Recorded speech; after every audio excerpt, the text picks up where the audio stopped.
Hello, and welcome to another episode of Biblio Files. This is the show on AADL TV, where each week we take some time to talk about one book topic. My name is Lucy, and as usual, I'm here with Christopher and Amanda. And today we are taking a little bit of a different approach to our topic.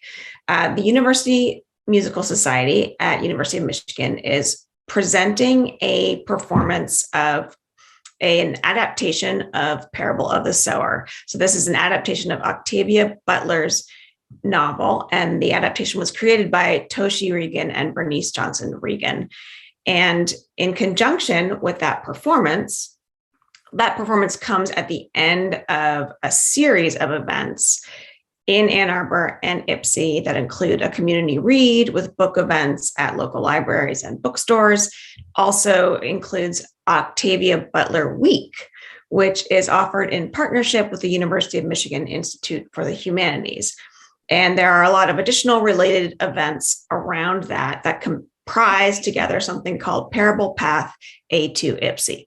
So because this episode is coinciding with those events, we decided that we would use this time to each pick a work of Octavia Butler to talk about today. So, Christopher, what do you have? Well, I chose to read Octavia Butler's last novel, which is The Fledgling. And this is a highly praised work that includes themes of coming of age, sexuality, social structure, free will, and race. A 10-year-old girl wakes up in a cave with no knowledge of her own identity or where she's from. And there's a burned out village nearby, but she doesn't have any recollection of the village. She is given shelter from a construction worker. And it turns out that this 10-year-old girl is a vampire, or an Ina, as they're called in the book. They enter into a kind of symbiotic relationship because vampires are not designed necessarily to kill people, but they use humans for nourishment. So Shori, as the girl is called, has several human symbiotes, and she uses them for her nourishment. As the story goes on, it turns out that she's really a 50-something-year-old vampire in this 10-year-old's body. And the village that was burned was destroyed from a rival vampire family who was very suspicious of the genetic experiments that were going on, because Shori, this vampire, is actually the result of genetic manipulation. So she has dark skin and she's able to withstand the sun. There are a lot of other things that happen in the book. I'm not going to give away the ending, but it is just full of things to discuss and things to think about, as it seems is common in a lot of Octavia Butler's works. The reading is actually pretty straightforward and easy. I found her sentences to be kind of short and to the point. There's not a lot of backtracking as a reader, which is great. So it's a pretty quick read. There are some difficult themes in this book, and I think I'll let it rest there, and people are able to read about some of those themes online or in other literary criticism if they want to follow up on that. Okay, Amanda, what did you read? So I switched gears a little bit, and I went with one of her more well-known books, but I read the graphic novel adaptation of Kindred. So Kindred is very famous, and this is the graphic novel adaptation. It's an adult graphic novel, and it was adapted by cartoonist, writer Damian Duffy and editor-artist John Jennings. And I wasn't sure if I really wanted to do a graphic novel for this. I know there's a few other of her titles have been adapted as well, but for me, I just needed to read a graphic novel about the novel. I needed to read an adaptation of the novel instead of reading the full novel. But so the story of Kindred, if you're not aware, is a slave memoir. It's fantasy, it's science fiction, it's historical fiction, it's everything wrapped into one. And here I have a graphic novel as well. So there's so much going on. The book centers around a woman named Dana, and she's a Black woman living in California in 1976, and she keeps getting transported from her home to pre-war Maryland around 1815, 1819, to help the son of a slave owner. She sort of time travels throughout the whole book. You're never told how that happens. You're told sort of why or what triggers her traveling. So she keeps going back, and it ends up being tied to her complicated family history. She is related to the people in the family, the slave owner and the son that she's there. They're all end up being ancestors of hers. And one of the quotes in the book is, "Slavery fostered strange relationships." So we've all read books and know historically slavery and what it was and how some of those relationships could be complicated, whether it was between a man and a woman or like adults and children, and who was the parent and who was not the parent, who was free, who was not. So in this book, she talks about that because she's one of the triggers that pull her to time travel to there is this the young boy named Rufus. That's the person that she's tied to in some way, and she is there to help him to save his life. So each time he is in crisis, she is sort of time traveled back to help him.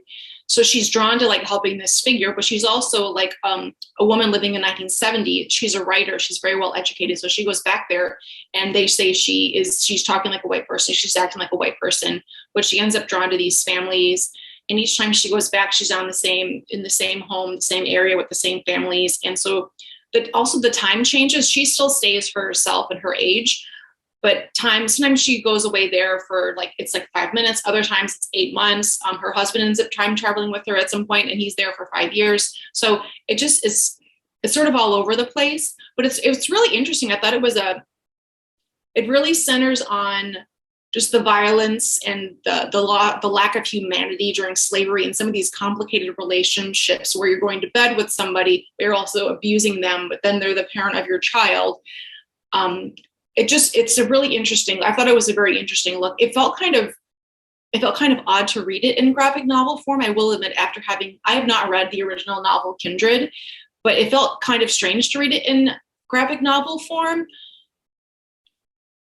But I still think it told the story well. I got the story. I do want to know more of the story, and I'm assuming that the full novel will give you those pieces. But I just thought it was a very interesting look. I like the story. I thought it was a very interesting way to look at slavery through the eyes of a person living in present day 1976, to go back and see what some of her ancestors went through. Even though we've read the books and heard about what slavery is and was, it's still interesting for this present day Black woman to go back in time to see what her ancestors went through, and then how she bounces back to being in 1970s California. And how do you can't shake that. You can't shake, because when she was there, she was viewed as a free person, but she was also a Black woman during the time of slavery with other Black people who were slaves and being mistreated. So it's a very dense book. It's wonderful.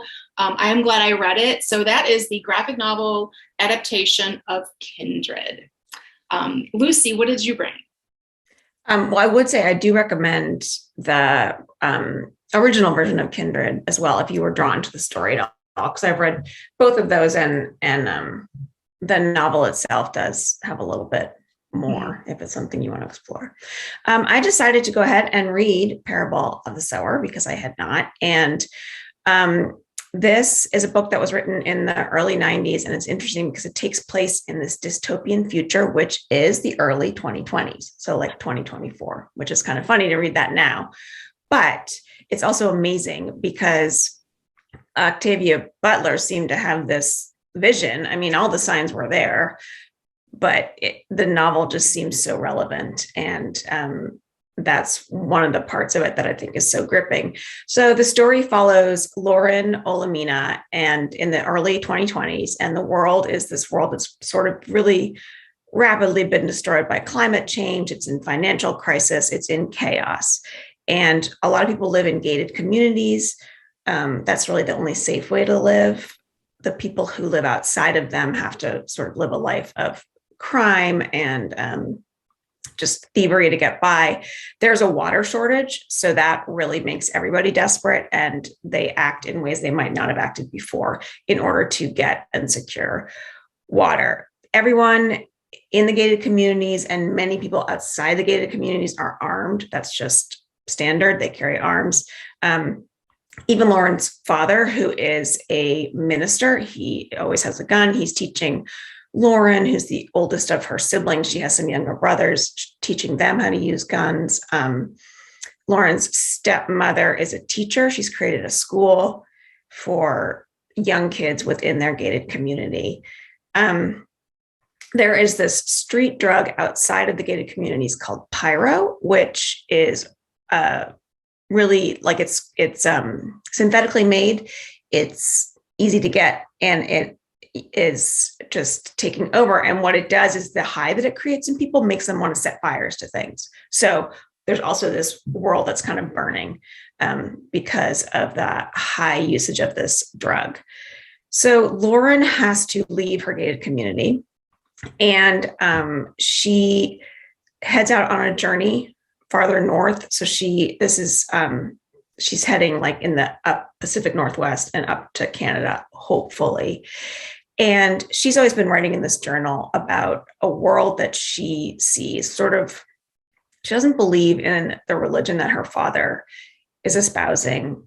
She thinks God is change. And so she has created this idea called Earthseed around the idea of what her vision of God, although she uses God very loosely, what it is. And this is something she always writes in this journal. And as she is leaving her gated community, she lives with a few other people.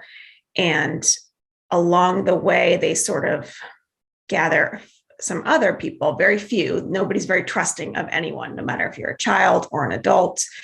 You just have no way to know in this, totally dystopian world, what is anyone's motive.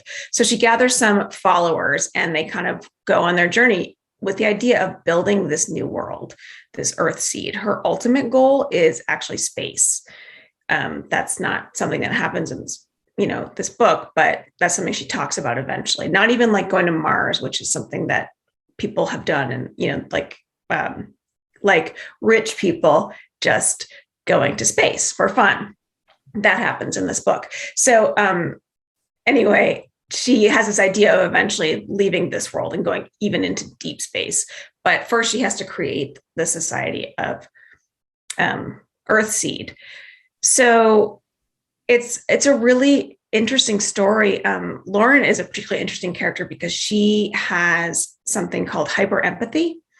So it puts her in a really unique situation. She feels everything. So if she has to shoot somebody, that's a really high risk for her because she will feel the effect of being shot. So she has to know that she has backup. She's not going to suffer the consequences of a gunshot wound, but the feeling will be the same. And so it makes it difficult when you're living in this world where you're surrounded by violence, like what you choose to look at, what you choose not to, and how involved you can get in situations. And there are other people out there who also have this hyper empathy. So that's a pretty interesting part of this book. I also think it's that hyper empathy that helps her create this vision for a new humanity. Some parts of the book that really stuck out to me, I mean, so much of it, it's amazing that it takes place in 2024, but she wrote it in, the early 90s. There's a presidential election happening in this book. And one of the candidates, Donner, some people think he could fix things, but then other people say his ideas are really scary. He'll set the country back 100 years. And then there's also a situation where they're tenuously close to certain forms of slavery. It's easy to get into debt slavery. And people are sold, and people even have to sell their children occasionally in order to survive. And there's a really close relationship between prison and slavery. especially for Black people. Lauren is Black, and a lot of people in her community are not. But that's definitely something that she has to consider when she's creating her world. Like, there is this element of slavery. So it's interesting to relate that to Kindred, which is very much a book about slavery. But it's just so interesting. This book was really good. And I think that Octavia Butler, I love the way she writes. And it just was so amazing to read it right now and think that she wrote this book, so long ago. And she could have written it in the past couple of years. So it's kind of chilling, but it's also very compelling to read. I also want to add a bonus read because I think it goes along with this really well. I read this book called Star Child by Ibi Zoiboy, and it is a kid's book, nonfiction biography. And it's a biography of Octavia Estelle Butler, but it also includes, it has like fragments of writing of Octavia Butler's actual writing on pieces of paper. It has photos, it has quotes from Octavia Butler, and then it has poems, the parts that the author of this book wrote, she wrote in verse. So it has poems throughout that are sort of related to whatever is happening in the book where she's talking about Octavia Butler's life. And it was really interesting to read in tandem with Parable of the Sower, because you could see that, like, what was happening in the world when Octavia Butler was born. Before she was born, her parents were part of the Great Migration. Right around the time of her birth was when that UFO landed in Roswell. And then Jim Crow was still happening in the South. Then they went into the Red Scare, and then it went into the space race. So all these things are swirling around her in the real world. And she has this incredibly imaginative mind that is really highlighted in this book. And so you can sort of see where where Butler starts to get her otherworldly thinking. She also loved to read pulp fiction. And so it was a nice side-by-side read with Parable of the Sower. So I wanted to mention that one as well. So those are the two books that I have to offer about Octavia Butler. Does anyone else have any thoughts?